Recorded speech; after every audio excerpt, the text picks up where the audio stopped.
Qui veut du marketing? J'en ai plein à donner. Vu que c'est mon truc chéri, je vais tout marketer. Les slogans et les pubs, ça plane dans ma tête. Toi je peux pas rester sobre, faut que je fasse du bruit, ouais. Qui veut du marketing? J'en ai plein à donner. Prêt à tout pour briller, rien que pour marketer. Hello à tous, bienvenue, je suis Dominique Trémouille, CMO part-time et cofondateur de la communauté Futur Proche. Si tu es ici, c'est que tu écoutes le podcast de Futur Proche. Déjà, je te remercie. On est toujours ravis de t'avoir, toi, et les milliards de gens qui nous écoutent, on l'espère. Ici, on parle du marketing, de son présent, de son futur, plus ou moins proche, mais pas que. Et d'ailleurs, aujourd'hui, on va parler de marketing, mais pas que. Souvent, je suis entouré d'experts et d'experteux de ces sujets dans toutes les dimensions, tous les horizons. C'est ce qu'on va traiter aujourd'hui avec un horizon un petit peu plus élargi que le marketing en tant que tel, mais où on va traiter de revenus. Alors, dans lequel le marketing est intégré, mais n'est pas seul. C'est pour ça que j'ai monté un plateau qui va refléter un petit peu cette diversité aujourd'hui. Je vais peut-être accueillir mes trois invités avant qu'on comprenne un peu ce qu'on va traiter ensemble, parce que je suis ravi d'accueillir trois invités qui vont vivre ce sujet au quotidien, et du coup, je pense j'espère, vont le vivre avec nous à travers l'épisode, chacune de leur côté, mais au sein de la même machine de revenus, j'ai envie de dire. J'ai le grand plaisir de retrouver à nouveau Selma Chauvin, CRO de chez Agorapulse, qui était déjà venue dans le podcast il y a quelques temps. Salut Selma. Salut, merci de m'inviter. Merci à toi d'être là, qui a connu un peu les deux côtés de ce qu'on appelle le revenu, ou les trois côtés, ou les quatre côtés, on va en parler. J'ai le grand plaisir aussi d'accueillir de nouveau Lise Yacoub, qui est Operating Partners, à la fois Sales et Marketing, avec un peu un background dans les deux dimensions aussi, donc ça va être intéressant. Salut Lise. Hello. Merci d'être là avec nous. Et puis Pascal Splingart, qui est directrice commerciale, qui fait beaucoup de formations et d'interventions auprès d'équipes commerciales diverses et variées dans plein d'univers très différents, et qui est plutôt celle qui va être plus proche du deal closé que d'autres choses, mais qui va nous amener aussi un peu sa vision sur le revenu et sur le marketing aujourd'hui. Salut Pascal. Salut Dominique, merci pour l'invitation. Et oui, je suis la voix, la force obscure finalement de ce podcast aujourd'hui. Ouais, mais comme on échange régulièrement sur ces sujets plus ou moins en transversal, il fallait bien un moment que je t'invite à venir participer au podcast. Bon voilà, vous l'avez vu, trois fonctions plus ou moins complémentaires, plutôt plus que moins, mais en tout cas trois fonctions un peu différentes, avec un seul objectif, essayer de traiter des sujets de revenus. Alors, c'est quoi l'angle en fait qu'on a voulu choisir? C'est que aujourd'hui, quand on parle de revenus, notamment a fortiori dans les boîtes B2B, là, ce qui va nous concerner plutôt pour la plupart du temps là ici, aujourd'hui on a des dashboards un peu partout, piloter c'est presque une deuxième nature, ça fait aussi partie de nos obligations aux uns et aux autres d'arriver à objectiver un peu plus cette partie-là de l'activité, avec les bons KPIs, avec de l'automation, avec du CRM, avec du RevOps, de l'Ops dans tous les sens. Bon voilà, on essaye d'objectiver tout ça au centimètre, encore plus avec l'IA aujourd'hui, qui nous pousse dans nos retranchements d'obligations de structuration et de contrôle. Néanmoins, et c'est le sentiment que j'ai moi, et c'est pour ça que j'ai voulu monter ce podcast, c'est qu'on n'a jamais eu autant d'outils pour comprendre d'où vient le revenu, mais que si je demande aux trois personnes autour de cette table, ou aux quatre en m'incluant dedans, d'où vient le revenu, on va tous et toutes avoir des réponses un petit peu différentes. Et pourquoi? Parce qu'en fait, c'est très compliqué. À force de sophistication, on a créé des réalités professionnelles un petit peu parallèles qui se croisent, mais pas toujours, pas de manière toujours évidente et toujours simple. C'est ce qu'on a appelé de manière très simple dans le titre, on a cassé le revenu. Et donc aujourd'hui, on va essayer de comprendre comment on peut arriver à réparer un peu ça. Et puis surtout, qu'est-ce qu'on fait maintenant pour aller plus loin. Allez, c'est parti, on va traiter ça tout de suite ensemble. Ok, c'est parti, on va lancer le sujet. Alors, je voulais rentrer par un point qui est important pour moi. C'est d'essayer d'abord de comprendre pourquoi on y voit un peu moins clair, ou alors d'où est-ce qu'on vient et où est-ce qu'on est arrivé aujourd'hui sur ces problématiques de compréhension du revenu, et donc a fortiori de parvenir à mieux le stimuler ou à mieux le générer, enfin peu importe le terme qu'on utilise. Donc je m'étais noté pas mal de manières d'aborder le sujet. En fait, je pense que je vais prendre la manière la plus simple et la plus directe. En fait, c'est quoi le dernier moment où chacune d'entre vous, dans votre scope et de votre vision des choses, vous avez réalisé que peut-être votre collègue ou votre petit copain ou votre petite copine à côté voyait pas la manière de créer du revenu de la même manière, avec les mêmes outils, les mêmes méthodos et pour les mêmes raisons? C'était quand la dernière fois, ou est-ce qu'il y a un moment où vous avez vu cette complexité-là plus que d'autres? Je veux bien commencer par Selma, je pense qu'il voit un peu aussi les deux côtés du spectre. Est-ce qu'il y a un moment où tu t'es dit ce genre de truc et où tu as perçu la complexité de ce que tu traitais? Oui, alors pour le coup, c'était pas dans une discussion avec l'équipe revenu, c'était une discussion avec l'équipe RH. Donc on était en train de se poser D'accord. sur les critères de succès de chaque personne dans l'équipe. Ils m'ont posé une question toute bête qui est qui own le revenu? Et là, j'ai eu un blanc. Parce qu'en fait, ils étaient en mode, mais du coup, c'est le sales et son KPI principal, c'est le succès. Je fais, bah non, parce que s'il est pas bien nourri, il peut pas y arriver. Du coup, ils m'ont dit, bah du coup, c'est le marketing. Je fais, bah non, parce que le sales aussi doit prospecter. Et après, c'était, mais du coup, qui own le revenu? Je fais, bah si tu dois te donner quelqu'un, c'est moi, je suis la seule. Mais personne dans l'équipe n'est vraiment accountable du revenu dans Non, son mais t'es entier. responsable, mais c'est pas toi qui génère seul. C'est ça le Exactement. Et, tu vois, sujet. et on reboucle. Donc personne n'est vraiment responsable du revenu, si tu vas par là. Ok, mais du coup, ça aboutit sur quoi cette réunion? Sur rien de productif? Tu as un regard très vide en face. Quand Non, j'ai mais expliqué ça. c'est un sujet intéressant ce que tu dis. Lise, ça t'évoque quoi un peu ce que vient de dire Selma? Bah, en fait, on en avait rapidement parlé en plus, c'est la notion d'accountability. Parce que, en gros, tout le monde considère qu'ils y contribuent, en tout cas les équipes métiers, et c'est vrai. Mais en fait, tu as bien sûr le degré de proportion, tu as le moment, et puis tu as la pondération. Et surtout, par qui c'est vu.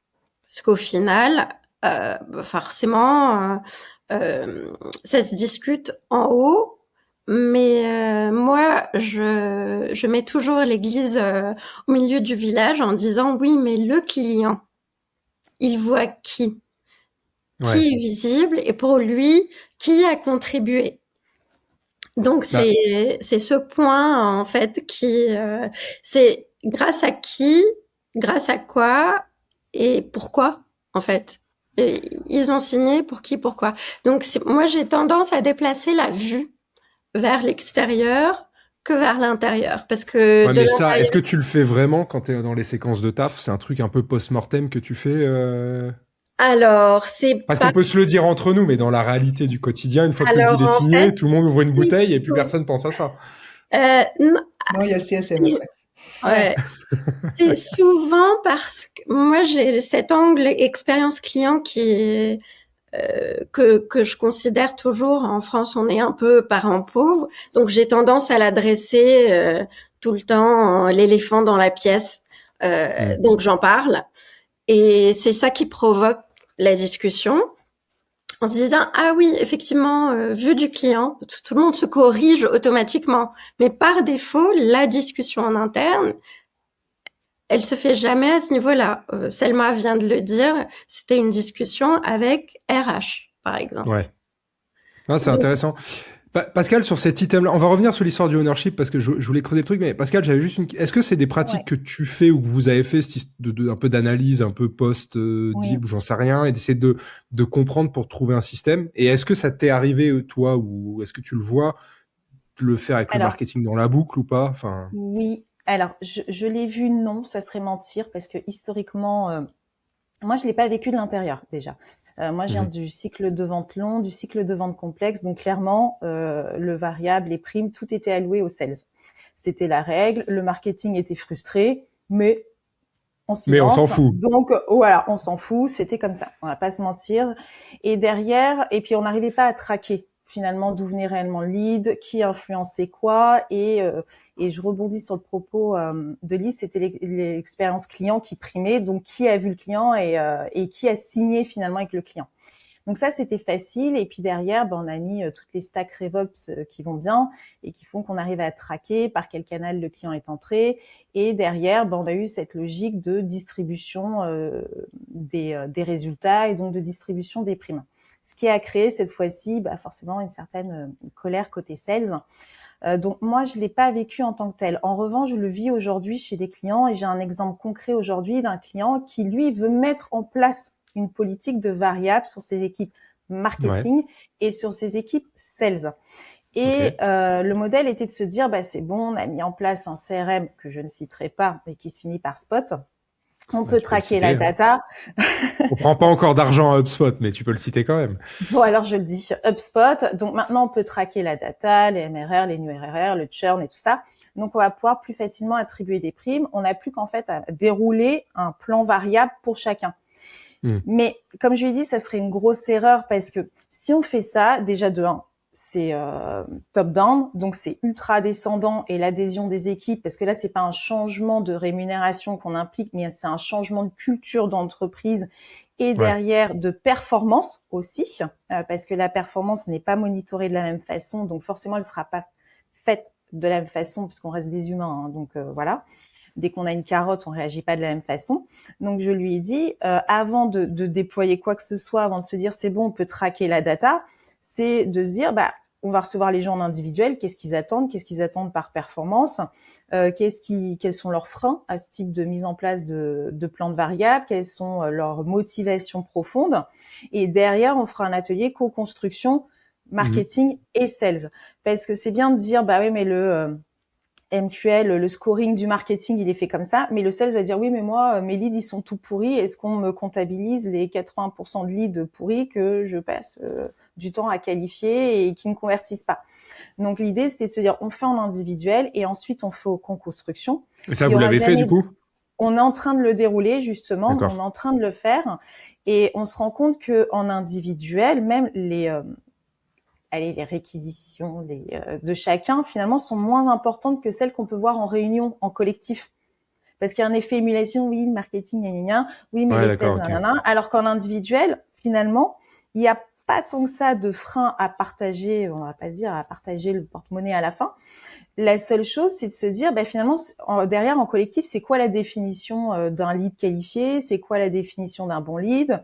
Qui fait quoi? Et finalement, c'est plus une question de définition de ce qu'on va traquer et de ce qu'on se donne comme balle à passer les uns aux autres, qui doit être co-construite par les équipes. Je dis pas qu'il y aura une adhésion complète, on le verra à la fin, et je pourrais faire un Rex dans 6 mois, mais à minima, les gens, déjà, ils auront été entendus, et à minima, ils auront pu exposer leur vision des choses, et ça, c'est déjà hyper important. Mais on a un vrai sujet de définition à la base de qu'est-ce qu'un lead, qu'est-ce qu'un lead qualifié. C'est vrai, après, avoue que ce truc-là, on devrait même pas avoir à le faire. C'est-à-dire qu'en fait, la définition du lead, normalement, elle est inclue dans la stratégie de la boîte ou du groupe. Enfin, je veux dire, il n'y a pas de sujet. Normalement, il y a une stratégie qui existe avec, à l'intérieur, un ciblage plus ou moins précis qui devrait définir. Il n'y a même pas d'avis à avoir. Enfin, moi, ma tech, c'est, il n'y a pas de subjectivité à mettre sur la qualité d'un lead. Alors après, il y a des zones grises au milieu en permanence, mais bon, ça, c'est parce que le monde n'est pas binaire. Mais du coup, ce sujet-là, il est important et il est connecté à un deuxième truc. Moi, il y a un truc quand on parle, parce que moi, il s'avère que depuis quelques années, je bosse dans le B2B, un peu, j'allais dire par hasard, j'exagère, je vais pas sonner à la porte, mais je veux dire, j'ai pas cherché plus du B2B que du B2C, mais il s'avère que c'est plutôt là-dessus que je suis. Et donc, il y a un sujet, en fait, qui revient, je trouve, régulièrement dans les situations dans lesquelles je suis ou que j'observe, c'est que je trouve qu'en fait, on est très séquencé dans la manière dont on aborde le revenu entre les équipes. C'est-à-dire, en gros, le marketing serait censé générer du pipe, les sales ou les SDR, bon, ça dépend comment on est organisé, mais vont en gros activer, closer. Le rôle du CRO, c'est d'aligner un peu tout ça. Mais en fait, le truc, c'est que je trouve que entre le tout premier signal et le tout dernier, enfin, et le moment où les factures sont payées, il y a 75 étapes. Et en fait, on tire pas vraiment le fil. Alors, parce que c'est très complexe et que quand on est sur des cycles de vente de 8 mois, 9 mois, 1 an, bon, évidemment, c'est un casse-tête infini. Mais en tout cas, le deal, il va traverser pas mal de territoires. Et en fait, je trouve que la seule réponse qu'on a trouvée à ça, c'est la création d'un rôle de CRO. Enfin, une des réponses, en tout cas, qu'on a trouvée à ça. Et donc, celle-là, ma question était plutôt pour toi dans cette direction-là, c'est de se dire, est-ce que tout ce qu'on vient d'expliquer avec Pascal, Lise, toi, ce que tu disais, ce que je dis moi, est-ce qu'en fait, le CRO vient répondre à ça, concrètement, réellement, ou est-ce que, et je le dis aussi spontanément, parce que c'est ce que j'ai beaucoup observé dans des boîtes, c'est est-ce que c'est pas juste une couche de reporting en plus? C'est quoi ta position là-dessus à toi? Pas d'agressivité aucune de ma part, juste une question. Ma position, c'est quand une boîte a un problème de revenu et qu'elle sait pas le gérer, soit elle a pas d'argent, elle embauche un BDR, soit elle a de l'argent, elle embauche un CRO. Enfin, je vois, parce qu'en fait, à chaque fois, c'est un problème de cette jonction entre sales et marketing. Donc, soit tu le gères par en dessous en disant, je mets un BDR qui va traiter à l'un et rendre des comptes à l'autre, soit je le traite par-dessus en mettant un CRO qui va chapeauter. Donc, évidemment, même si les deux embauches peuvent se justifier, merci de préserver mon boulot, c'est pas du tout ça la première réponse qu'il faut avoir. La première réponse, c'est de comprendre d'où vient ce disconnect et de pourquoi et de mettre la bonne réponse en face. Et de ce que j'entends beaucoup, c'est si déjà on voit ça comme une ligne de un mec produit et ça va dans l'équipe d'à côté et ça finit, ça ne peut pas fonctionner. Et ensuite, si on est encore dans des débats de qualité versus quantité, ça peut pas fonctionner non plus. Donc d'abord, il faut qu'on règle ces deux problèmes qui sont le même langage, qualité ou volume, on décide. Et le deuxième qui est quel est notre vrai process de vente aujourd'hui et comment on veut que chaque personne ait un impact dessus. Pour en venir sur l'histoire des variables, moi j'ai jamais réussi, sûrement parce que je suis une brêle, à faire comprendre à mon chef pourquoi je voulais que mes équipes marketing aient du variable. Ce qu'on me disait invariablement, c'était ben non, mais le designer il a pas d'impact sur le pipe. Et après tu rentres dans des débats de brand, d'attribution et tout. Et comme par définition, je ne veux plus faire de modèle d'attribution clair parce que je trouve que c'est une vaste connerie, et bah vu qu'il n'y a plus d'attribution, on peut plus mettre des chiffres sur ce que chacun produit, et donc personne n'a envie de se mouiller de leur donner de l'argent.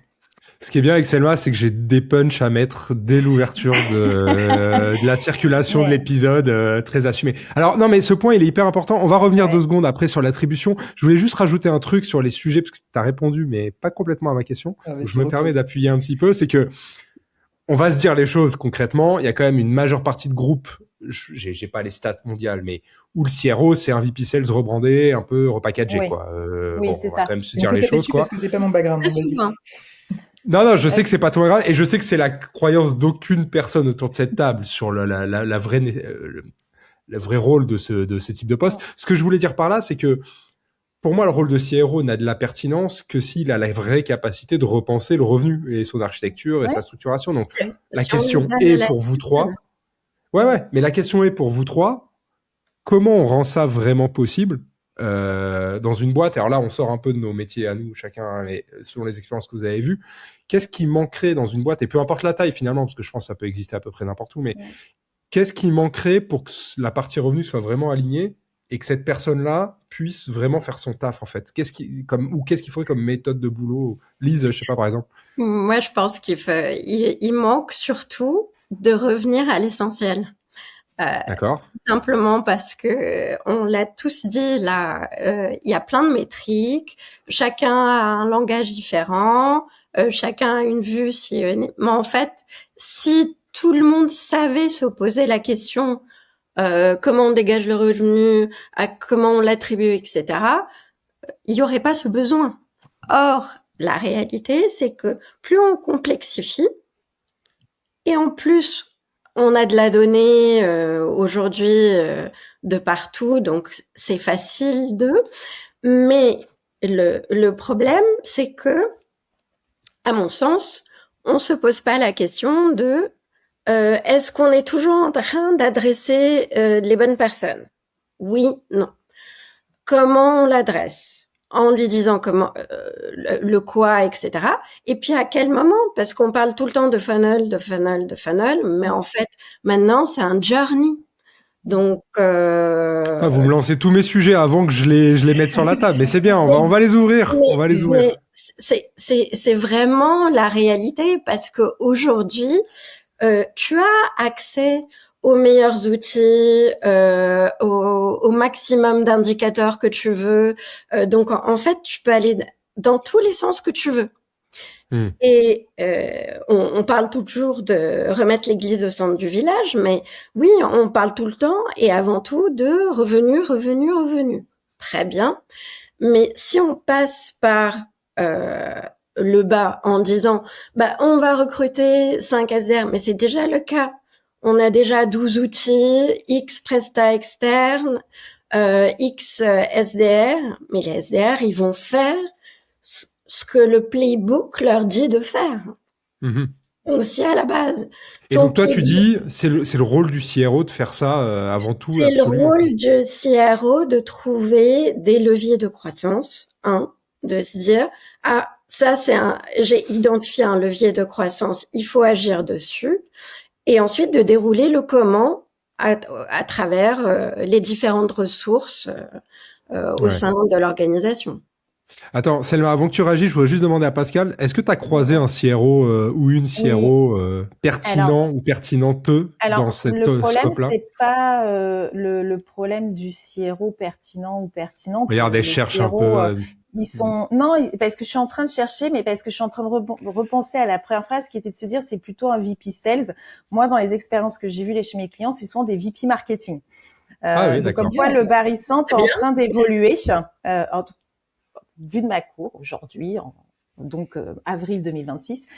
Donc c'est plutôt des VP Marketing que je crois. Est-ce que tu dirais que c'est parce qu'ils sont un peu plus fort Oui, que leur alors équivalent essaye de se sales. rassurer. c'est parce que je pense qu'ils ont plus une vue à 360 Non, t'étais pas que obligé de répondre à les cette question. Hein. business. Ah, moi je l'assume C'était une parfaitement. provoque gratuite. Je dirais autre chose dans les héros de la vente, mais là on est sur futur proche. Mais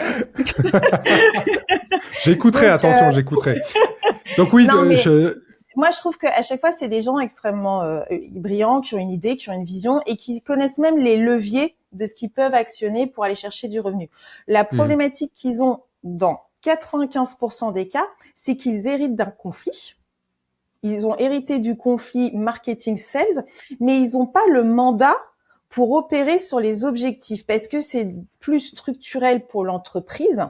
Ça touche à quelque chose vraiment de l'organisation à proprement parler. Donc à chaque fois, je les vois essayer d'arbitrer, mais avec quelque chose qui descend d'en haut et qui est structurel à l'entreprise. Donc finalement, ils se sont pris dans un étau à essayer de ménager l'échelle Richoux, mais ils ne peuvent pas toucher les choses comme ils veulent. Et comme dit Selma, quand bien même j'ai une bonne idée, quand même je dis bah moi je veux que mon équipe marketing elle est derrière une part de revenus sur ce qui a été généré, on va dire au-dessus.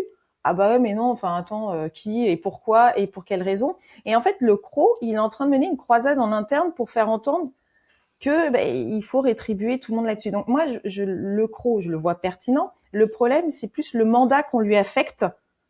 Et au niveau structurel, qu'est-ce qui peut faire évoluer? Moi, c'est le problème de fond que j'observe, c'est vraiment ça. Et c'est pas un problème de CRO, c'est vraiment la strate supérieure qui, en général, est bloquant dans les organisations.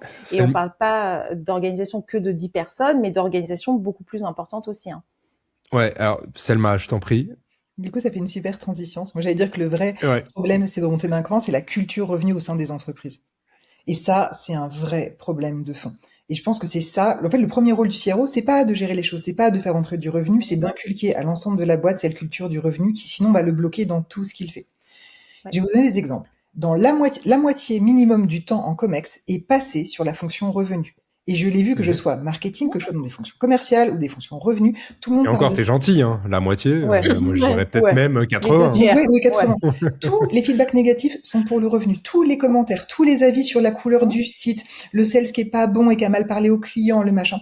Tout, vraiment. Tous les problèmes de l'entreprise se cristallisent sur la fonction revenu. Pourquoi ? Parce que c'est des choses qui sont faciles à comprendre avec beaucoup de bon sens, et tout le monde pense en avoir, bien sûr. La deuxième chose, c'est que ce sont des choses qui ont un impact direct sur le revenu. Si un développeur développe mal, avant de trouver le problème et d'y aller, c'est très difficile. Un sales qui vend pas, ça se voit. Une campagne de management qui est pourrie, ça se voit tout de suite. Donc, et surtout, comme il y a justement beaucoup de flou sur qu'est-ce qui vraiment nous ramène un client, et que c'est une science qui est très loin d'être exacte, on le saurait si on aurait tous le même playbook, et justifier de ce qu'on fait est souvent difficile, voire a posteriori, parce que quand on teste, on ne sait pas avant de le faire si ça marche ou pas. Et tout ça crée une sorte de flou juridique sur on fait du revenu mais on sait pas trop pourquoi, donc ça génère de l'incertitude chez tout le monde.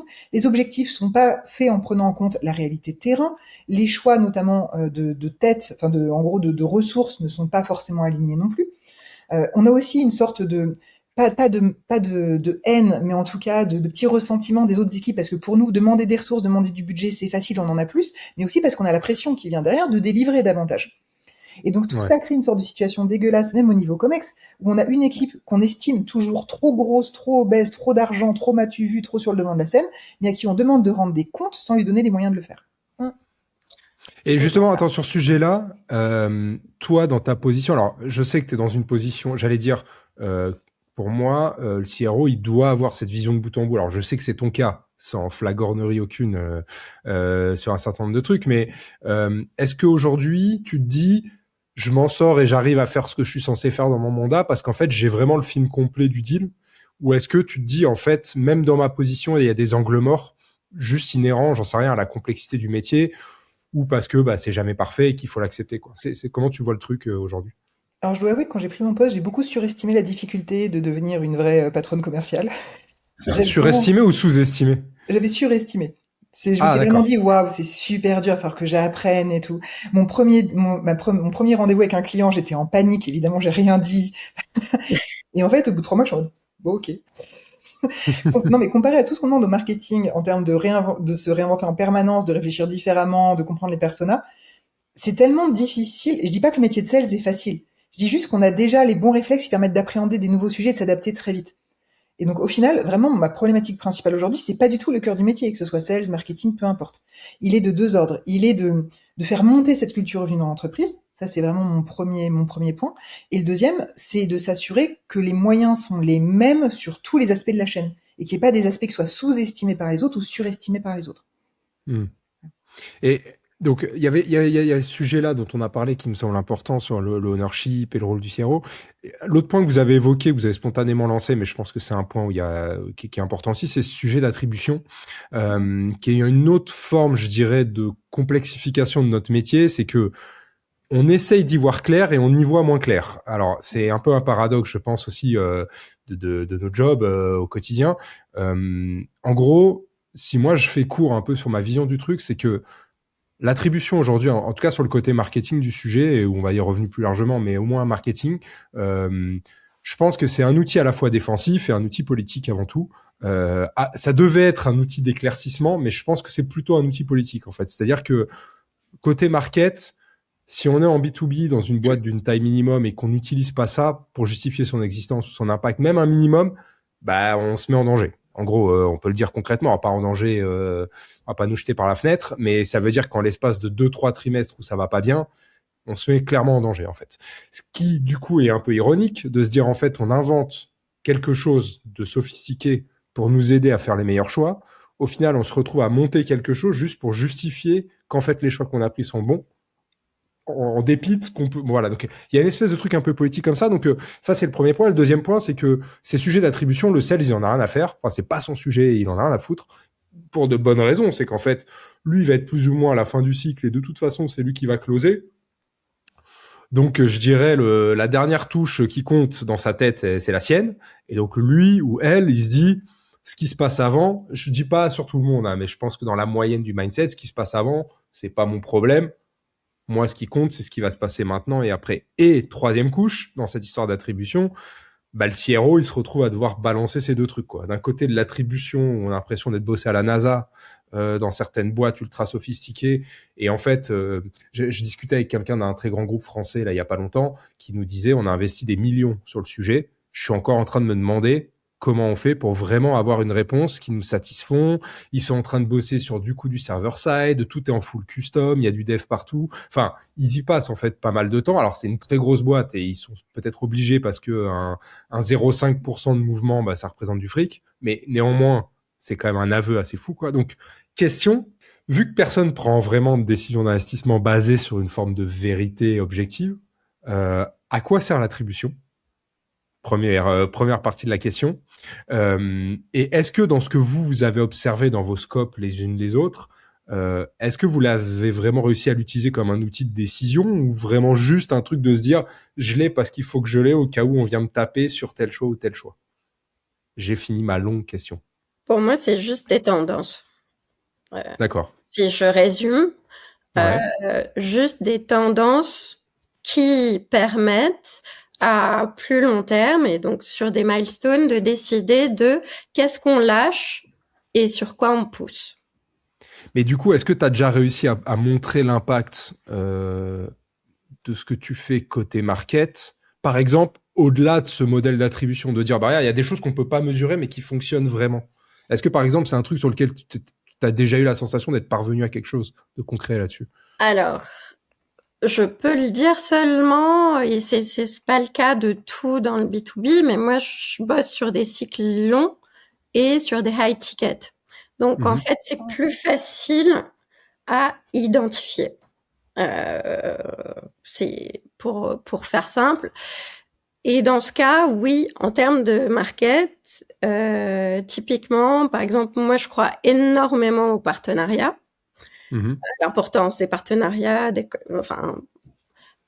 pour ne pas rester dessus, mais ça permet de continuer. Et là, je réfléchis market pur, je prends ma casquette pure marketeuse et je dis, bah ça, c'est exactement ce qui permet de défendre des actions qu'on peut pas rémunérer en termes de revenus sur des cycles de 6 mois, mais qui sur 1 an, on voit les résultats. Et c'est des résultats qui, alors en général, c'est attribué au marketing, sauf cas extrême, mais justement en pondération, le mérite est souvent très très clair parce que ça permet de signer des partenariats sur 2-3 ans qui impactent directement les ventes avec des acteurs qui apportent crédibilité, financement, enfin bref, je veux dire les retombées sont énormes, mais c'est stratégique et donc forcément ça demande du travail de plus longue haleine, mais l'attribution joue ici. Ouais, d'accord. Ouais. Et Pascal, d'ailleurs, sur ce sujet, alors évidemment, toi, t'es moins concerné directement. Il y a en tout cas pas aujourd'hui cette forme, enfin, c'est pas en tout cas cette forme d'attribution-là qu'on vous demande. Ça va être une autre. Mais est-ce que tu dirais par rapport à ma thèse un peu exagérée que vraiment l'attribution du sales, il en a rien à faire et en fait, c'est pas son problème? Ou est-ce que tu penses que en vrai, les bons jouent le jeu et arrivent à comprendre qu'en fait, d'aider à donner de la clarté, ça rend service à tout le monde? Si on n'est Ouais. pas politiquement correct. Ouais, alors je sais même pas si c'est les bons. En fait, c'est d'une manière générale, les historiques, ils joueront pas le jeu. Ceux qui ont beaucoup de bouteilles, ils joueront pas le jeu parce qu'ils ont pas fonctionné comme ça avant, donc ils voient pas pourquoi ils changeraient maintenant. Et l'attribution, Ah, ils non. voient un truc de génération. Tu vois un truc de génération Ouais, moi là-dedans? j'y vois un truc vraiment de génération et culturel parce que quand tu as toujours fonctionné sur un modèle de rémunération et avec un discours, c'est dur de les faire changer et les populations sales sont vraiment dures à faire changer. Ouais. Sur les nouvelles Sachant que toi, c'est générations, ce que tu fais au quotidien. Enfin, en tout cas, ben c'est oui, ton mandat, c'est là-dessus. C'est mais l'évolution mon des mandat méthodes et c'est des. ça. Mon mandat, c'est ça, mais je le vois bien, la résistance, je l'ai en face tous les jours et c'est un vrai sujet que la résistance. Même changer ses pratiques commerciales, c'est compliqué. Alors, l'attribution, on n'en parle même pas. Et comment Donc, ils considèrent, attends, juste pour creuser, comment ils ouais. considèrent ces gens-là le rôle du sales par rapport au rôle de ce qu'apporte le marketing? Si on, encore une fois, on se parle objectivement et pas en voulant brosser les gens. Ah ben, on va brosser personne puisque le marketing sert à rien. Donc, partant de là, enfin non, mais je caricature le trait, mais c'est clairement ça. Le marketing, c'est un PowerPoint. Le marketing, c'est voilà, il fait des slides institutionnels, il fait de la com, mais il fait pas du marketing. Donc, ils ont pas cette vision. D'ailleurs, je pense que les trois quarts ne comprennent pas ce que fait le marketing. Ils n'ont pas la vision opérationnelle du métier marketing. C'est pour ça que forcément pour eux, il n'a pas d'impact le marketing dans la génération de leads et donc dans l'attribution in fine, parce qu'ils voient la notoriété. Ils ne voient pas l'impact de la notoriété. Qu'est-ce qu'on Est-ce que s'en c'est moque lié de aux la notoriété? typologies de boîtes dans lesquelles t'es, toi, tu penses, Non, ou... parce que vraiment pour passer de société, je fais des grands écarts tout le temps Ouais, sur les différentes formes de produits, de taille de structure ou autre. Il y a un souci générationnel partout. Sur la nouvelle génération, bah déjà typiquement cette génération de sales qui est habituée à entendre parler de SDR, de AM, de CAM, qui a déjà de CSM, qui a déjà cette notion de structure même dans la vente, de découpage et de séquençage finalement du parcours client côté vente. Déjà l'attribution elle est un peu plus ancrée parce que entre eux-mêmes il y a une ouais. attribution entre le SDR, le AM qui fait la conversion, Ouais, il y a le un peu SDR plus qui de qualifie. collectivité dans Il y a un peu la plus manière de de bosser. collectivité, donc c'est plus mature. Donc c'est pour ça que le modèle d'attribution, est-ce qu'il marche ou est-ce qu'il marche pas, la question elle est pas vite répondue parce que elle marche certainement dans certains contextes, elle ne marche pas dans tous les contextes. Et pour en revenir à ce que tu as dit au démarrage avec ta question, c'était de se dire bah oui mais finalement chacun regarde ses métriques, mais les métriques elles ont été construites côté marketing, elles ont été construites côté sales par le head of de part et d'autre, mais on a tous pris des métriques de confort. Hein. Faut pas se mentir, on a choisi des métriques de confort déjà qu'on pouvait traquer facilement et qui nous mettaient en valeur. Le Bien nombre sûr. d'appels passés chez un sales, le nombre de rendez-vous réalisés, on a encore objectivé dessus. Moi, il y a pas de souci, je t'explose les compteurs. T'es encore incentivé dessus? Waouh, c'est beau. Alors pas moi, pas Ah moi ouais, ouais, non, personnellement, mais pas trop. chez mes Bah, il y a clients, plein de boîtes c'est où c'est le encore cas. Ouais, il ouais. y a La plein de majeure boîtes où c'est partie, le hein. cas. La Et majeure la partie, elles majeure sont. partie. Donc moi, je Ouais, t'explose les métriques sur du nombre de rendez-vous pris et du nombre de calls réalisés. Il y a pas de souci, je t'explose les compteurs et je te dis que le marketing sert à rien puisque moi je génère 10 fois plus de mon côté. Donc on a pris finalement tous des métriques de confort. On va pas se mentir côté marketing et côté sales, soi-disant parce que c'était facile à traquer, mais au final c'est parce que ça arrangeait bien notre toutouille chacun de notre côté, sans réfléchir à finalement est-ce qu'il y a une logique derrière pour réunir cette attribution et de se dire qui mérite vraiment quoi. Et la logique que Lise précédemment, moi j'y vois une logique plus d'ABM dans ces cas-là sur du cycle long, sur de la vente complexe, à se dire est-ce qu'on va pas plus réfléchir sur une logique d'ABL plutôt qu'une ABM plutôt qu'une logique de funnel, parce que le séquençage n'existe pas. Enfin, la vente séquentielle, elle n'existe pas sur ces cycles-là. Enfin, c'est pour ça que le modèle d'attribution, non, en tant que tel, quand on parle de MQL, de funnel d'achat et ce genre de choses, il existe que dans très peu de modèles, il est valable que dans très peu de modèles d'entreprise, à mon sens. Ah, alors moi, je nuancerais un petit peu, je suis d'accord avec toi, mais je nuancerais un peu parce que, pour reprendre aussi la discussion sur les métriques et entre les équipes et qui prend quoi, en fait, quand je dis revenir à l'essentiel, c'est se dire, très bien. En fait, ce qui nous regroupe souvent, c'est les rituels des réunions où on va retrouver dans une même pièce des interlocuteurs différents, notamment, là, on parle sales market. Très bien. On simplifie au max, c'est-à-dire on les réduit au max. Et non seulement on les simplifie au max, mais on se met d'accord sur ce qu'elles vont contenir. Je m'explique. Et ça, c'est devenu un prérequis quasiment dans tous les projets, parce que c'est de la conduite de changement, en fait. C'est la réalité, c'est de se dire, on va parler de manière à ce que tout le monde comprenne. Donc, on va parler de ce que tout le monde comprend. Sans verbe, juste avec des mots. Simple. Ouais. Pas plus de 2 syllabes. Et il faut un endroit où tout le monde se retrouve, donc c'est rituel.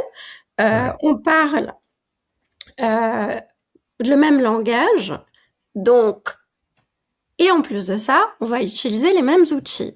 Donc, si marketing... tu rajoutes des niveaux de complexité, là. Non. Moi, j'ai jamais vu aucune boîte où ça existe, ça. Mais... Non, mais justement, c'est pour ça, je parle d'outils exprès pour dire, si marketing utilise des outils et qu'en fait sales est hyper old school, et pour ne pas dire old school, nature sales pure, ou en fait je mets 10 plombs à renseigner le CRM, etc., et en fait on va se baser sur le plus simple, et c'est là où pêchent les marketeurs, en fait.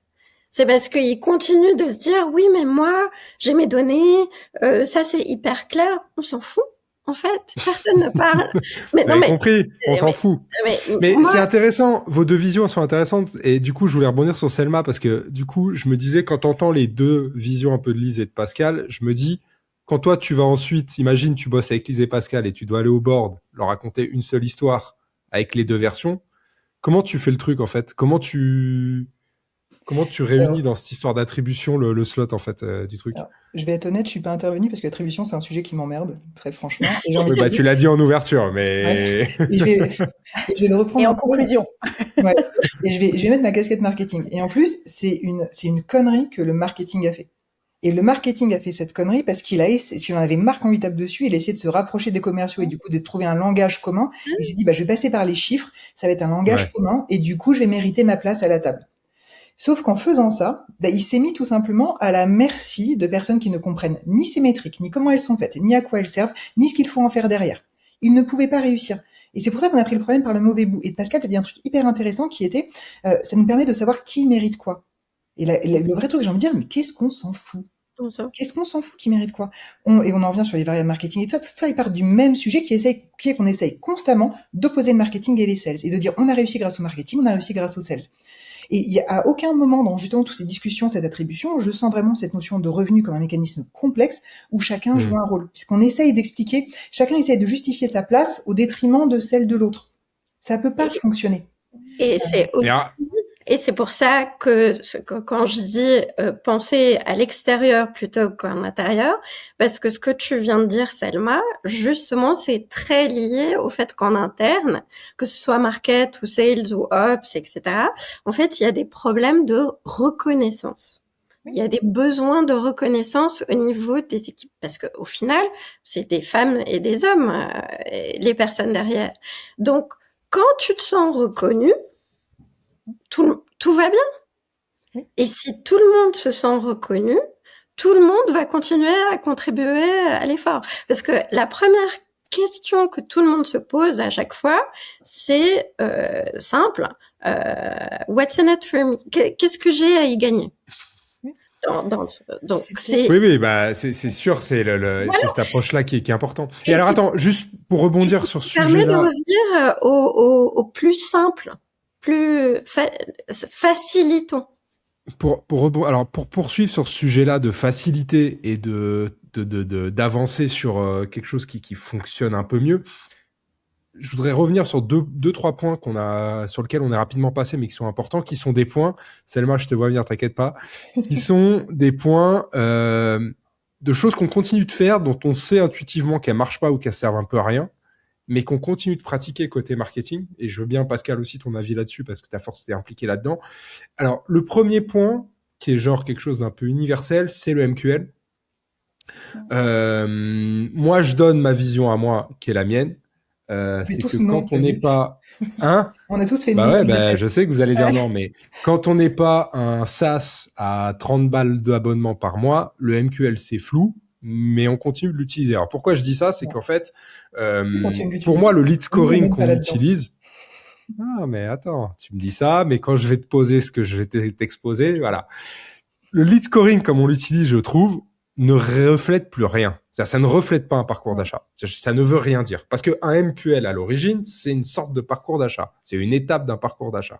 Pour moi, un mec qui télécharge un livre blanc, c'est pas un client. C'est pas un potentiel client. C'est pas un prospect. C'est juste un mec qui télécharge un livre blanc. Je dis pas que ça sert pas.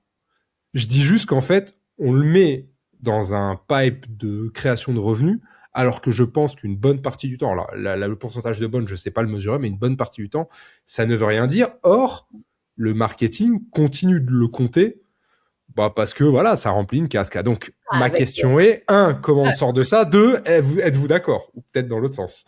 Selma, je te vois dire non depuis tout à l'heure. Ouais, parce qu'on est sorti de ça, justement. D'accord, vas-y, explique-moi. Peut-être je suis en retard, hein, c'est possible. Hein. J'ai eu ces discussions hyper marrantes avec mon responsable BDR il y a 2 jours qui disait « Ouais, mais quand on fait les points, on parle jamais du MQL. » J'ai regardé, je fais « Oui. » Il fait « Mais moi, j'en ai besoin. » Je fais « Non. » Et puis moi, je m'en fous. Tu veux la métrique, tu te démerdes pour la choper, mais on ne l'abordera pas dans ces meetings-là. Il a fait une gueule.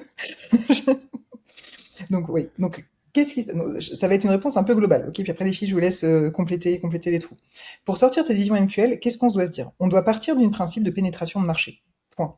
L'idée, c'est pas qui est prêt à acheter un commercial demain. L'idée, c'est de se dire, je sais pas, on a 10 000 comptes cibles. Sur ces 10 000, où est-ce que chacun en est dans sa relation avec nous? Et on en revient à cette même chose. Ensuite, on va appliquer une sorte de logique de qualité versus volume qui est dans tout ça. Est-ce qu'on ne va commencer à avoir une approche personnalisée, donc en effet souvent une approche commerciale, mais pas que, avec la partie de ce marché qu'on estime être prête à interagir avec nous et du coup sur quels critères, ou est-ce qu'on a une logique de volume qui est qu'on veut occuper nos BDR et nos AE pour éviter le froid et on va accepter de leur donner des gens même qui ont un intérêt très mitigé, mais on va démarrer la discussion beaucoup plus haut dans la chaîne. La seule question à se poser, c'est celle-là. Est-ce qu'on veut qu'un maximum du travail de relation soit fait en sous-marin ou est-ce qu'on veut qu'elle soit prise très tôt par de l'humain? Et c'est tout, ça va dépendre de la taille du marché, d'à quel point c'est complexe, de la maturité, de tout ce qu'on peut imaginer. Mais c'est uniquement ça. Et la façon dont nous, on travaille, c'est par compte, on identifie l'ensemble des signaux faibles qui se passent sur ce compte, téléchargement de documents, participation à un webinar, demande de démo, n'importe quoi, et ça nous permet en fait de savoir à quel point ce compte, cette entité, est prête à avancer dans sa réflexion. Et selon ce qu'on a imaginé, nous, comme stade de réflexion, on va le nourrir pour continuer à le faire progresser vers une possible interaction. Point. Le MQL là-dedans n'a pas vraiment de sens. À la rigueur, tu peux utiliser le nom de MQA si tu veux. Marketing Qualified Account. C'est là on dit, ok, ce compte, c'est bon. Ils ont tous réagi, ils ont tous tout vu, on peut plus rien faire. Il faut maintenant qu'un humain prenne la relève. Mais c'est tout. Très bien. Donc tu étais d'accord avec ce que je disais, alors tu disais non, mais en fait finalement, c'est juste que tu voulais placer ton truc. Oui. Ouais, Lise, ça t'évoque quoi? Alors, nous,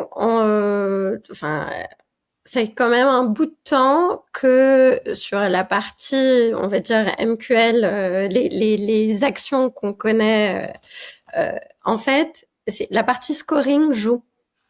C'est-à-dire qu'on va les pondérer, même si j'ai pas d'outil de scoring ou de notion, mais en fait, c'est considéré quand même comme pas grand-chose, tout D'accord. simplement. Et le critère, encore une fois, pour revenir à, on va décider quand on va les attaquer, oui, non.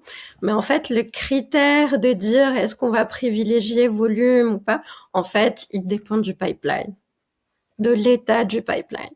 Si l'équipe sales est suffisamment occupée, ça va intéresser personne. Dès que ça commence à s'appauvrir, la pression est sur le marketing. Donc, si le marketing est organisé, bon, ça dépend des structures, ou avancé, ou enfin, équipé pour. Moi, j'aime simplifier en disant ça. Ben, en fait, le marketing pourra répondre rapidement et qualitativement à ça.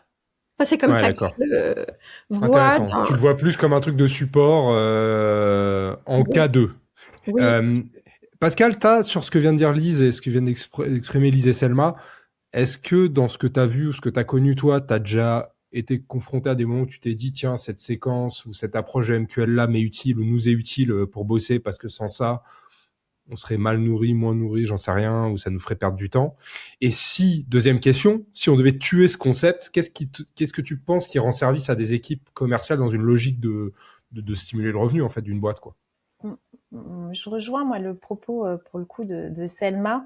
On va pas revenir sur le MQL, il est flou, voilà, on est tous OK là-dessus. Mais moi, je le vois là chez un client qui, pour le coup, ils ont une équipe de sales qui est complètement alimentée par le marketing.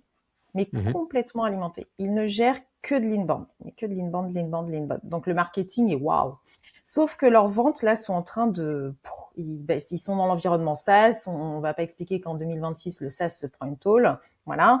Donc forcément ils se prennent une tôle comme tout le monde. Et là on dit aux commerciaux, il faut sortir un petit peu. Et là c'est à vous d'aller chercher du lead. Il y a plus personne. Ils savent plus faire. Mais non, ils ont plus la méthode. Ils savent, mais franchement, ils savent plus faire. Et puis en plus, ils veulent pas. Et ce que je comprends, quand ça fait 15 ans que tu travailles d'une certaine façon, pourquoi t'irais te mettre en parce que c'est un autre métier risque aussi. Enfin, toi-même tu le sais, c'est pas les mêmes types de profils, quoi. Mais là, typiquement, tu vois, on peut dire le même QL. Ok, à la base, là, franchement, c'est eux qui les a nourris pendant 15 ans. Go, quoi. Enfin, voilà. Sauf que il y a très peu d'endroits où ça marche encore aujourd'hui. Et je rejoins la logique de Selma qui est de se dire, ok, les loulous, le MQL, il marche. Finalement, ce modèle-là marche à très peu d'endroits. En plus, sur des contextes de marché très compliqués comme on vit en ce moment, c'est extrêmement difficile d'avoir cette logique-là. Et de partir plutôt sur des logiques de compte, de se dire, on va travailler peut-être alors en mode ABM, appeler ça ABM si on veut, ajuster chacun à sa façon, mais en logique de compte, de se dire quel compte on veut approcher, comment on va le faire, que fait le marketing là-dedans, que fait le sales là-dedans. Le sales, il attend pas sur sa chaise que le marketing lui dise tiens, c'est bon, il y a Jean-Jacques qui attend que tu le rappelles.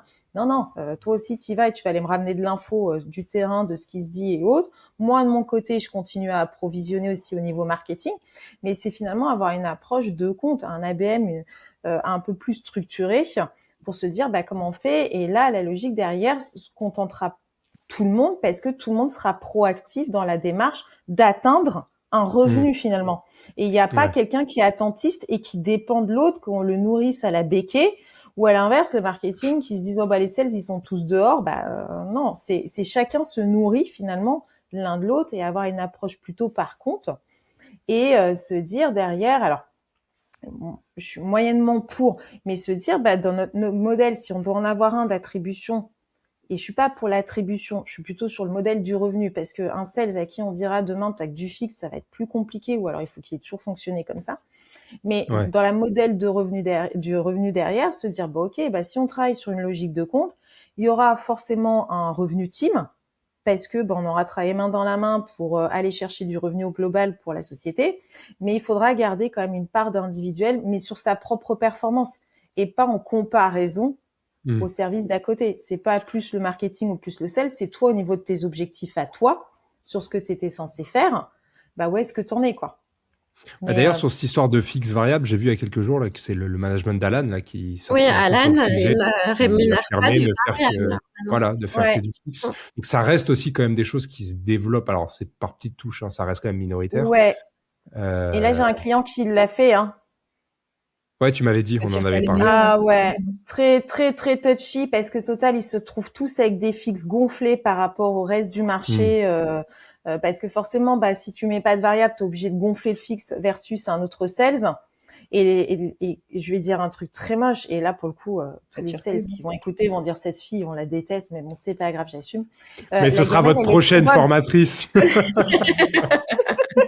Non, mais la gamelle, elle est trop bonne. Et quand elle est trop bonne, on se met plus en risque. Qu'est-ce que je vais aller me saouler à me prendre des portes, à me prendre des baffes par un client si derrière je gagne la même chose? Moi, je viens au bureau. Ouais, je mais suis alors, on a mondiale. déjà parlé de ça plusieurs fois, Pascal, et c'est pas le sujet. On Ouais. refera un point là-dessus, ça m'intéresse, mais Ouais, avec grand plaisir. t'as raison, et en même temps, c'est absolument pas le mindset de tout le reste de la boîte. Alors, je vois pas pourquoi il faudrait que ce soit le mindset d'un sales, de se dire, donnez-moi envie d'aller me prendre des portes. Tu vois ce que je veux dire? Bon, bref, Oui, mais c'est encore un autre sujet. c'est aussi parce que ça correspond à la réalité. Dans un autre registre, quand on n'a pas parlé pricing, positionnement et incentive, en fait, imagine, tu lances plusieurs offres et en fait, t'as noué un nouveau partenariat, ok, t'as lancé une nouvelle offre et comme t'as pas trop réfléchi, etc., Ouais. t'as pas réfléchi au commissionnement correctement. Quand je dis correctement, c'est que moi, j'arrive sur les salons, j'arrive dans les open space et je vois qu'en fait, les commerciaux n'en parlent même pas. Première raison, c'est parce qu'ils sont pas bien incentivés dessus. Ouais. Ou formés. Ce qui fait que t'as beau avoir les meilleurs playbooks, les meilleurs outils d'aide à la vente, les meilleurs, tout de près, ça ne va intéresser personne en interne. Donc, en fait, pour l'extérieur, si le marketing s'en occupe pas bout à bout, le sales ne fera rien à part closer. Le deuxième point qui pose problème pour moi, quelque chose qu'on continue de pratiquer, même si on va tous être d'accord qu'en fait ça n'a plus de valeur en soi, mais qui malgré tout continue d'exister parce qu'on continue un peu d'organiser à nos équipes autour de ça, c'est le funnel en fait, ou en tout cas sa linéarité. Donc le parcours d'achat, c'est quand même un sacré bordel. Le prospect va parler à un sales, il va aller lire un post LinkedIn. 3 mois plus tard, il se retrouve à un event. Peut-être même par hasard, il va revoir le même sales ou un autre. Ils vont rediscuter. Puis après, il y a un call. Et l'année d'après, il y a un RFP qui part. Et puis, il y a un deal qui est signé. Bon, voilà. Je pense que ça, c'est la réalité de beaucoup de deals un minimum complexes en B2B notamment.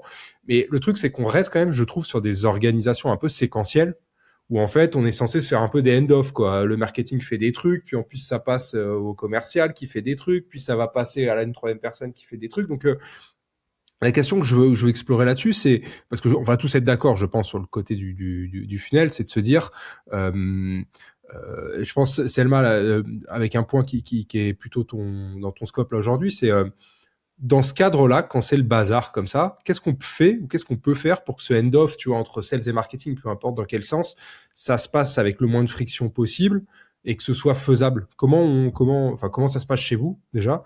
Et est-ce que tu as des solutions justement pour améliorer ça? Je vais te donner la théorie, puis après je vais te donner la pratique que je me farcis au quotidien, si tu veux bien. Ouais, bien sûr. Donc, la théorie, c'est on ne cherche plus de coupable. Il n'y a pas de notion d'attribution, il n'y a pas de notion de MQL, on regarde en mode de pipeline global. Quand il y a un problème de pipe, tout le monde se met autour de la table et essaye de trouver une solution. Et en vrai, ça a géré beaucoup des problèmes qu'il pouvait y avoir avant, c'est-à-dire que personne tape sur personne. Dans la réalité des choses, j'ai encore un head of sales qui maintenant a déporté le problème sur les demandes de démo. Parce que ça, c'est du lead qui est facile à convertir. Et donc lui, maintenant, il a cristallisé l'ensemble de son problème sur le fait qu'il ne reçoit pas assez de demandes de démo. Voilà. Donc même avec la meilleure volonté du monde, tu peux effacer 90% du problème et on va quand même trouver...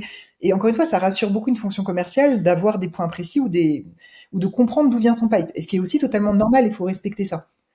Donc si jamais tu lui enlèves trop de repères de cette façon, lui va s'en recréer et il va repartir de ce qui fonctionne le mieux. Mais comment tu changes ça du coup? Et ben là, on est arrivé sur un nouveau système encore mieux, qui est qu'on donne la main sur justement la définition d'un bon compte ou d'un bon lead qui arrive chez eux au commercial. Très simple. Tous les matins, chaque commercial reçoit entre 10 et 50 comptes qui lui sont attribués. Parce que c'est ce qui s'est passé la veille, ce qu'on estime être assez mûr, etc. C'est lui qui accepte ou refuse.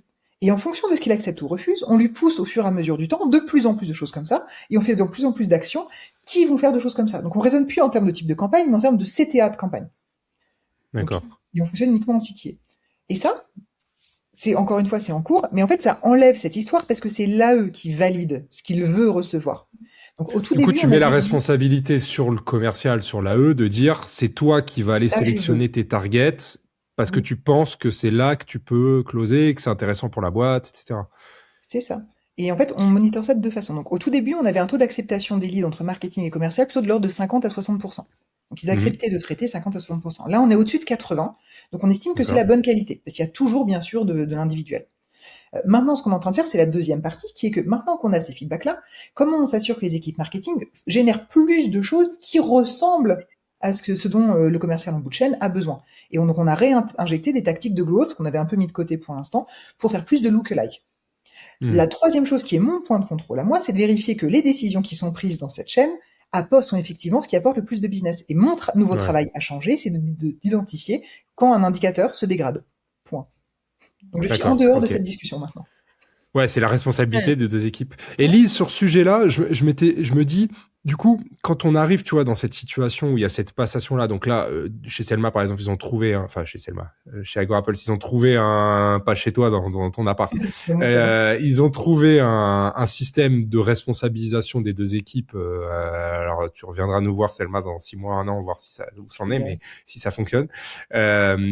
Quand un prospect avec qui on a discuté, disparaît. Ça arrive assez régulièrement. Tu fais 2, 3 rendez-vous, puis en fait, pour plein de raisons, pendant 3, 4, 5 mois, en fait, la personne disparaît, fait autre chose, bref. Et puis un jour, il revient, il répond, et 2 mois après, ça signe. Question 1, qui récupère le crédit? Et 2, On s'en fout.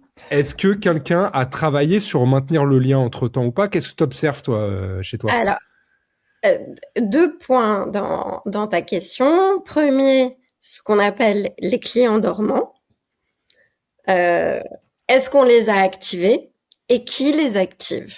C'est-à-dire, est-ce que la responsabilité vient chez Sales parce que c'est plus un MQL, hein, on est d'accord, on est déjà dans le cycle. Donc, est-ce que c'est de la responsabilité des Sales? Le 3/4 du temps, ça ne l'est pas, parce qu'ils le font pas, et donc le mérite en revient au marketing. C'est un no-brainer, mais et c'est là où on revient aux tendances qui ont changé, qu'au fait que 70% des gens sont sursollicités, qui veulent pas être dérangés, et qu'en fait, au moment où ils sont prêts, ils vont se manifester. Si tu fais confiance à ça, eh bien en fait, c'est là où la responsabilité de toute la partie marketing est importante ou pas. C'est très lié à l'organisation qui est en place, parce que, par exemple, Pascal donnait des exemples où le marketing est très faible, on va dire, et dans le contexte de Selma, c'est l'inverse. Donc, c'est pour ça que, encore une fois, il faut faire avec ce qu'on a. Moi, je pars de ce principe, mais si c'est la question de à qui le mérite revient, ben c'est simple, à celui qui a fait vivre entre-temps ce client dormant au sein d'eux. Et autrement, moi, de manière générale, je considère qu'il ne devrait pas y avoir de clients dormants. Et c'est ça la différence entre avoir du marketing et la réflexion sales, on va dire, classique, qui doit être changée, hein, selon moi. Selma, je sais que tu veux réagir sur l'histoire du crédit, là, je te sens bien. Pour moi, si on en revient à ça, on remet les gens les uns contre les autres en disant ça, c'est à moi de le faire, ça, c'est à moi de le faire. Pour moi, encore une fois, parce qu'aujourd'hui, on a des outils IA qui nous permettent de le faire. Qu'est-ce qu'on a, nous? On a une façon manuelle et une façon automatisée de le gérer. La façon manuelle, c'est lorsque l'AE refuse de travailler sur un compte, il le close. Il y a automatiquement des nurteurs, des choses comme ça qui se mettent en place côté marketing. Mhm. Mais on a aussi branché Claude dessus, et c'est la responsabilité de l'IA du coup, de sortir à intervalles réguliers les comptes au moment où il estime que là, il y a besoin d'une intervention d'un AE. Un AE peut aussi décider de lancer des activités marketing sur le compte, mais de se le garder à retravailler D'accord. parce qu'il Mais pense l'IA qu'il y a un évalue intérêt. quoi, du coup? L'IA évalue quoi? La durée, le... Tous les signaux faibles. Par exemple, si quelqu'un d'autre du compte a réagi, il va aussi Ah se oui, dire, ça d'accord, fait ok. 3 mois, on réussit en général à réactiver les gens au bout de 3 mois, ça vaut le coup d'avoir un message. D'accord. Ouais, Donc c'est d'accord. des recours Donc, vraiment variés selon les typologies de profils variés. Donc tu vois, donc dans mon schéma, en fait, tu as 3 possibilités. Tu as mhm. l'automatisation marketing. En fait, le rôle du marketing, c'est d'être le filet de sécurité. Le Ouais, rôle, tu ouais. sais, c'est les fameux de spear and the net. Mhm, Marketing, c'est de net. Le sales, c'est de spear. C'est à lui de décider avec son intelligence de ce qu'il veut garder. Et on a mhm. la petite sécurité IA, si l'un des deux s'est planté ou qu'on n'arrive pas à identifier ce qui doit se passer dessus, de dire, tiens, regarde ce qui se passe. Tu vois. Donc il n'y a pas cette notion de qui est la réactivée, qui est autre. On s'en tape. Le but du jeu, c'est que par l'une de ces 3 façons, ça remonte. Et encore une fois, mon taf, c'est de Oui, mais vérifier si t'as ça remonte dans raison. rien. Mais je me permets quand même d'ajouter une Ouais. petite chose dans ta petite histoire, c'est que en bout de chaîne, quand t'as tes collègues qui ont du variable, pardon, mais juste dans ce cas-là, si on met tout le monde au fixe, moi je suis d'accord avec ta théorie. Bien Mais dans sûr. la Moi, je mets tout le réalité monde des au faits, variable. Moi, je oui, suis en alors train de toi, travailler chez dur pour toi, mettre tout le monde au variable. Alors, C'est ça. chez toi, mais ouais, Lise, alors, en fait, je comprends ce que tu viens de dire. je veux pas lancer la guerre entre les Non, métiers, non, je non, constate juste mais qu'il existe dans les boîtes pour de vrai, quoi. Au-delà de non, ce mais qu'on se en dit fait, théoriquement. c'est encore une fois, c'est cette notion de ownership. Parce que finalement, l'IA, qu'est-ce qu'elle fait? Elle augmente la pression sur la différenciation, Mhm. même quand il se passe rien. Elle accélère la commodisation du contenu. Donc on peut dire oui, le client n'est jamais le prospect n'est jamais dormant. On alimente, il y a tout un funnel de contenu pour. Mais en fait, l'IA aussi renforce l'importance de la crédibilité personnelle, parce qu'au final, on achète toujours et de plus en plus à une personne et c'est pas donc en fait c'est pour ça que je dis qui a fait tout ce travail Ouais. euh, pour le réactiver. Parce que si le sales a fait ce travail en amont, ça veut dire qu'il a renforcé la crédibilité personnelle. C'est pour ça que je dis qu'au final, il faut revenir au basique. C'est du contenu, c'est que du contenu. C'est du contenu renforcé par quelqu'un, donc ce que j'appelle du thought leadership en soi. Et ben très bien. C'est donc le mérite, c'est pas une question marketing ou pas, c'est la personne qui l'a fait. Mais on réfléchit et c'est là où on revient à dire, on n'a pas cassé le revenu, on a cassé les anciens mécanismes, tu vois. Ouais, je Et comprends ce que c'est tu là, veux dire. on les a cassés parce qu'on les a simplifiés. Sur ce sujet-là, Pascal, c'est quoi ta vision à toi sur le parcours je sais pas, est-ce que tu as en tête un deal signé récent ou en fait, et comment c'est appréhendé dans ce que tu croises toi? Est-ce que par exemple c'est des parcours très précis où en fait les gens s'en tapent et bossent de manière un peu plus freestyle et on essaye de tous bouger vers l'objectif et le résultat? Est-ce que c'est quoi ce que tu observes toi de ton côté? Non, c'est beaucoup plus freestyle. Le funnel, il n'existe pas. Le côté très séquencé, ça n'existe pas ou sur très peu de business finalement. Non, moi, ce que je vois chez mes clients, c'est beaucoup plus éclaté de ça. Il n'y a pas de séquence propre et en effet, on peut avoir un client même qui nous fait un gros no-go un jour parce qu'il a signé avec le voisin et il a démarré avec le voisin et même quand on fait avec lui une revue post-mortem et puis après on le suit sur son démarrage avec notre concurrent, il nous dit tout est ok. Là, le client déjà il part pas en dormant, il part en dead. Et pour autant, non mais c'est vrai, il part en dead, il n'y a pas de client dormant. Le marketing mène pas d'action dessus. Enfin, je le vois chez un client précis, mène pas d'action dessus. Et pour autant, le client il est revenu un an après parce que il a été bref, il y a eu un switch en interne, il est parti, il a été remplacé. Le remplaçant n'était pas content du prestataire en place et il a entendu par quelqu'un que cette société pouvait l'aider. Donc il est revenu de façon complètement improbable, Ouais. on va dire, coup de chance, Indirect. et il est très indirect. Donc c'est pour ça que le coup du funnel, moi j'y crois pas trop. En revanche, déléguer la responsabilité au marketing de se dire bah ouais, moi je suis mes clients dormants, je les alimente par du contenu, par ce que l'on veut Ouais, le au fil filet de de l'eau. sécurité dont Ouais, le parlait filet de Selma notamment, sécurité. entre autres. Moi, je trouve que c'est déresponsabiliser les sales aussi, quoi. Enfin, il y a un moment donné, les mecs, vous avez perdu un deal. C'est à vous de rester proche du client, de vous mettre des rappels, je sais pas, tous les 3 mois, juste pour passer une tête, dire coucou, c'est moi, comment ça va aujourd'hui, et puis bonne fête d'ailleurs, c'est la Saint-Jean-Jacques. Mais enfin, qu'importe. Pascal, c'est le playbook qui marche du terrain. Mais C'est oui, la mais c'est relation ça. avant tout. Mais parce que il y a un moment donné, on est en train de Non, tout mais t'as voir comme raison. une automatisation et des séquences, mais on achète bien un humain. Et puis au-delà d'être sur la relation, enfin moi, et puis tu le sais bien, mon dada, c'est quand même la neurovente. La neurovente, ça passe par le côté émotionnel, donc le côté humain. On peut m'envoyer tous les livres blancs de la Terre tous les 6 mois. Ça me fera pas. On peut m'envoyer la meilleure landing page en appuyant sur mes pain points. Ça me remplacera pas la personne que j'ai en face de moi qui va être sympa et qui va passer une tête régulièrement. Ouais, Moi, d'ailleurs, les j'achète à une histoires personne. de deals passés parce qu'il y a deux personnes qui ont les deux changé de boîte et qui se retrouvent tous les deux dans d'autres boîtes et qui redealent à nouveau ensemble, moi j'en entends régulièrement. Bah Encore oui, la mais semaine dernière, on m'a complètement, raconté un ça, truc comme ouais. ça. Mais bien Donc, sûr. oui, mais ce Et- truc-là, on ne le formalise jamais. Ouais, Selma, ouais. Oui, mais j'ai envie de dire deux choses. La première chose, c'est qu'un sales, je suis désolée, mais ça coûte cher.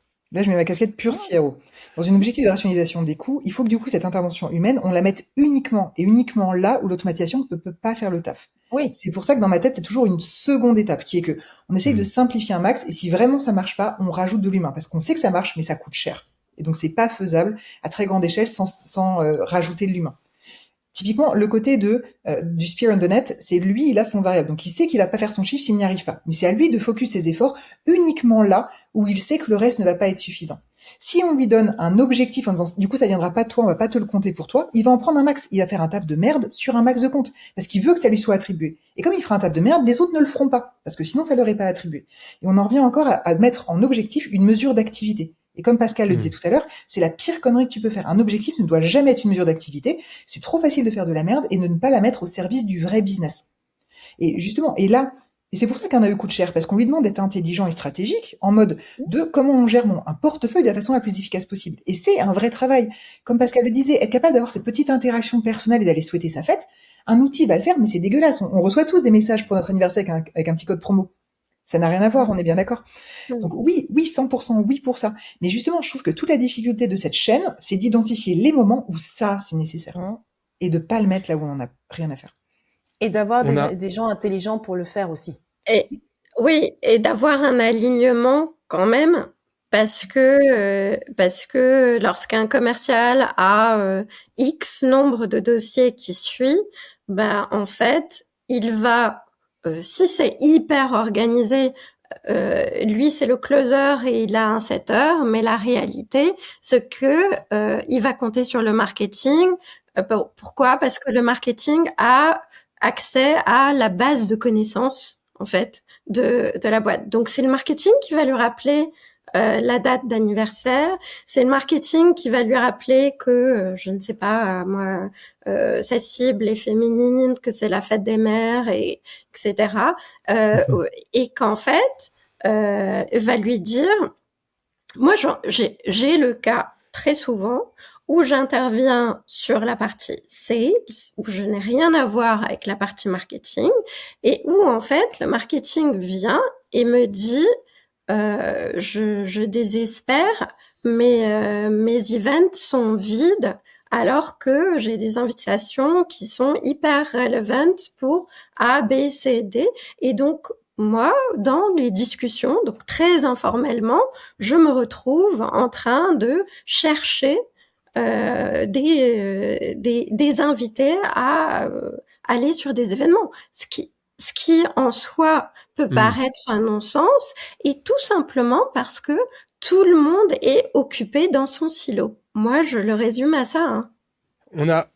On a traité pas mal le sujet de revenus. Alors, c'est un sujet un peu compliqué parce qu'en fait, ça encapsule des tonnes de sous-sujets. Donc, on a essayé d'en aborder certains là. Je voudrais faire un step back et revenir sur quelque chose d'un peu plus large, mais dans la situation, on vient de traiter de plein de problématiques, plus ou moins stratégiques, plus ou moins majeures, plus ou moins opérationnelles, mais est-ce que vous avez constaté dans une boîte ou chez un client ou un endroit où vous étiez salarié ou quoi que ce soit, un truc concret qui aurait été changé, qui a eu un impact réel sur le revenu?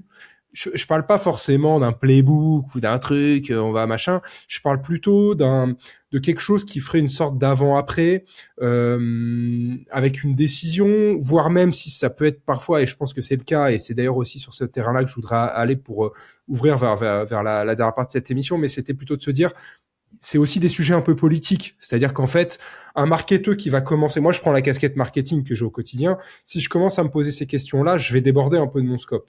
Mais la question que je me pose ensuite, c'est de me dire, est-ce que je me sens la permission de le faire?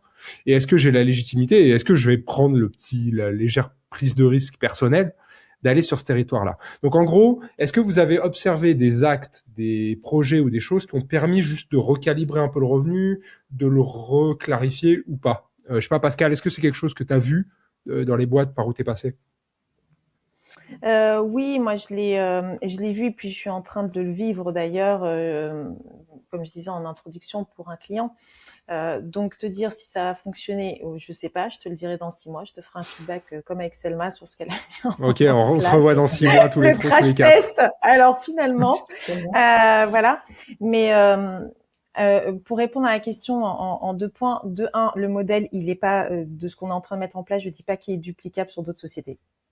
C'est vraiment du cas par cas. À chaque fois, il n'y a pas de modèle de revenu à appliquer de façon générale en France, à se dire bah ça a fonctionné chez A, donc ça fonctionnera forcément chez B. Et ensuite, ça fera certainement plaisir à Lise, mais ce qu'on est en train de mettre en place, bah ça part des équipes. Et ça part de ce qu'on co-construit, et on n'est plus sur de l'attribution. On est sur du revenu global, sur comment on le redispatche sur les équipes, et puis sur de l'attribution individuelle de qui a fait quoi sur le lead. On raisonne plus au lead, on raisonne au CA global généré, enfin plutôt à la marge globale générée, et l'impact après individuel, il est calibré sur d'autres métriques et qui sont plus de l'ordre du quali que du quanti. Donc il y a un revenu qui est mis en place global de variables sur le revenu, la marge générée par le market plus sales, et ça a été co-construit avec les équipes. Et ensuite, il y a une part de variable, parce qu'on est quand même obligé d'en laisser quand c'est historique, qui est mise de façon individuelle, mais cette fois-ci qui est sur de la métrique quali et plus quanti. Ok, ouais. Selma, sur la même question, est-ce que il y a des choses qui te viennent là qui permettent de réaligner ça? Alors, j'ai une réponse de merde qui est, bah, ils m'ont embauché déjà, c'était une très bonne idée. En toute simplicité. En toute simplicité. Non, mais en fait, avoir une personne unique qui va porter tous ces sujets-là, c'est aussi quelqu'un qui va se battre en interne et qui va prioriser des sujets qui sont un peu dans le flou pour tout le monde. Un exemple tout bête. Quand je suis arrivée, j'ai dit, notre premier problème, c'est pas la génération de revenus, c'est la gestion du churn. Et du coup, avoir quelqu'un qui peut incarner ça, qui peut se battre pour ça et faire revenir le churn à un niveau acceptable, c'était pas dans ma feuille de route au début. Mais quand tu vois l'ensemble, tu te dis, attends, la façon la plus efficace d'y arriver, c'est d'abord d'éviter que ça se barre avant que j'en refasse rentrer. Et j'avais la légitimité de porter ces projets-là. Donc c'était l'intérêt d'avoir une tête. La deuxième chose, on va dire, c'est de passer on est passé d'un mode très propre à un mode très POC. On assume. On assume qu'on sait pas de quoi demain est fait, enfin, on est tous au courant de la SaaSpocalypse actuelle, donc on ne fait que du POC. On a une idée, on teste. Ok, on fait un peu plus large, teste autre chose. Il y a plein de POC qu'on fait qui n'arrivent jamais au bout de l'industrialisation parce on épuise très vite le marché ou le concept du truc. Ouais. Mais en tout cas, tout le monde est libre de lancer tout ce qu'ils veulent. Et ça nous a beaucoup aidé aussi. C'est plus moi qui décide et les gens qui appliquent. Sur ces sujets de revenus au global, et je pense qu'on peut terminer par ça, mais Lise, si tu avais un conseil, une approche ou un truc que tu conseillerais à un leader market, un VP sales, un CRO, enfin peu importe le statut de la personne qui écoute, qui sent qu'il y a un truc qui est assez chez lui mais qui n'ose pas bouger, qu'est-ce que tu lui dirais? Ce serait quoi le truc? Alors moi, j'utilise toujours la hotshot rule. En gros, si demain j'arrivais moi à ta place, qu'est-ce que tu me demanderais de changer pour toi? Et le premier truc qui leur vient à l'esprit, en fait, c'est l'idée qu'il ou elle voudrait pousser. Donc en fait, je la bouge pour plein de raisons, mais concrètement, ce que je fais, et je suis en train de regrouper les 2 dernières questions, c'est que quand il y a une personne responsable du revenu, c'est très bien, c'est sur ces rituels-là qu'il faut se poser. Mais dès qu'il y a, on va dire, des rituels suffisamment importants qui parlent du revenu, les revues commerciales, etc., et, j'en passe, ben en fait, je pousse l'interlocuteur marketing à ouvrir la réunion en ayant 5 minutes pour parler de ce qu'il veut. Mais ces 5 minutes, je peux vous dire que ont complètement changé le langage, les métriques, les actions. Et pourquoi je dis ça? C'est parce que ça a permis de mieux aligner marketing et sales. En lançant, tout à l'heure, tu parlais des modes POC, mais en fait, en lançant des modes squad internes, Ouais. en fait, on se dit, j'aimerais justement tester ça, ou bien ce commercial aimerait faire ça, j'aimerais qu'on le fasse, et donc j'ai eu l'idée qu'on se mette à 2, 3, 4. Est-ce que vous êtes d'accord? Donc ça permet d'aligner tout le monde. On teste, on mesure, on revient un mois plus tard. Mais, même question, Pascal, pour toi en 2 mots, là. Comment tu motiverais quelqu'un à bouger, quelqu'un qui sentirait que ce truc-là est cassé dans sa boîte? Bah, qui bouge. S'il a envie que ça bouge, qui bouge. Non, mais c'est vrai, moi, je suis assez basique, mais c'est question orientée solution. Donc, ok, ça te plaît pas, ça te convient pas. Bah, qu'est-ce que tu proposes? Bah voilà, déjà, qu'est-ce que tu proposes? Et propose, et essaye. Selma, c'est quoi ton point si tu Non, vois je ton vais laisser homologue? dernier mot à Pascal. Non, mais je vais laisser le dernier mot à Pascal, il est génial, elle a totalement raison. Tu veux que ça bouge, bouge-toi le cul. Et puis, Bah voilà, on va finir là-dessus. Je pense que c'est une très bonne conclusion. On a fait 800 phrases pour finir sur bouge-toi le cul. Voilà. Ouais, merci en tout cas à toutes les trois. Merci Selma, merci Lise, merci Pascal pour cet Merci à échange toi. dans tous les sens sur le Merci sujet. à Bah, vous, mesdames. ce qu'on vient de faire sur cet épisode, je trouve que c'est assez rare. Alors en tout cas en France, c'est d'arriver à réunir une CRO, du market, du commercial autour de la même table sans qu'on se tape dessus, mais en essayant d'avoir C'est une vrai. vision un peu honnête du revenu à 360, sans deck et sans vision board friendly, on s'aime tous et on parle d'alignement. Si ce type de conversation te parle, bah, c'est à peu près ce qu'on fait chez Futur Proche. Alors, il y a souvent un petit peu moins de sales, mais ça reste quand même des sujets de revenus une bonne partie du temps. Futur Proche, c'est une communauté de plus de 800 aujourd'hui leaders marketing com, bah, qui préfèrent généralement le concret au bullshit. Hein. Si je vais résumer ça comme ça, rejoins-nous sur futurproche.club. Merci toutes les trois. Et puis si l'épisode t'a parlé, bah il faut quand même que je le dise.